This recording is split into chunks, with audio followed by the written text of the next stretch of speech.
Alright folks, Jason back here. Got this mud pan torn out. Made a video a couple days ago talking about pre-slopes and water damage and how not to put screws to your curb and to do a pre-slope. I'm for pre-slopes because I know how mud pans work. I see this a lot on YouTube. Guys will, this is a concrete subfloor, but guys with wood subfloors will carve this out so that this ring is level with the floor, so that when they put their liner on the flat subfloor, it doesn't have a lip right here. These drains are typically set a 1/4 inch to 3/8 off the floor to accommodate your pre-slope. Your pre-slope's going to want to come from somewhere around this height, 1/4 inch per foot drop, to this 1/4 inch lip that's supposed to be right here. Now this one didn't have a pre-slope. It was completely red guarded, which they say that's the way to stop the water. However, if you're putting your liner on a flat floor just like this one, all you're doing is containing the water, and it ended up backing up in this drain right here, which will happen every time if you don't use a pre-slope. And now these bolts are all rusted. See those rusted bolts? That's because there was no pre-slope in the shower.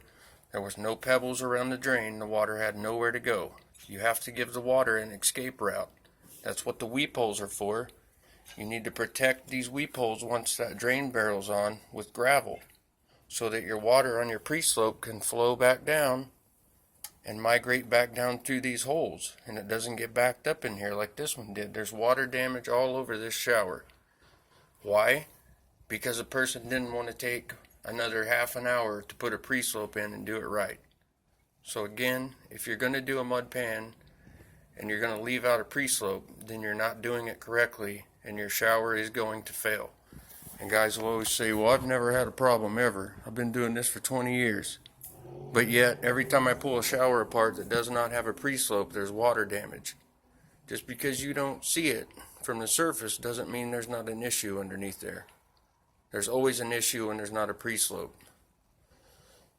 So I'm going to continue to move forward on this mud pan. It's going a little slower because we had to reframe some walls, but once we get to the curb and putting the pre-slope and the liner in, I'll be coming back and showing you how to do that the right way, not put nails and screws through your curb liner. When you wrap the curb, I'm going to show you how to do a proper concrete curb, put the liner in without doing it wrong. We'll be back shortly, and we'll see you then.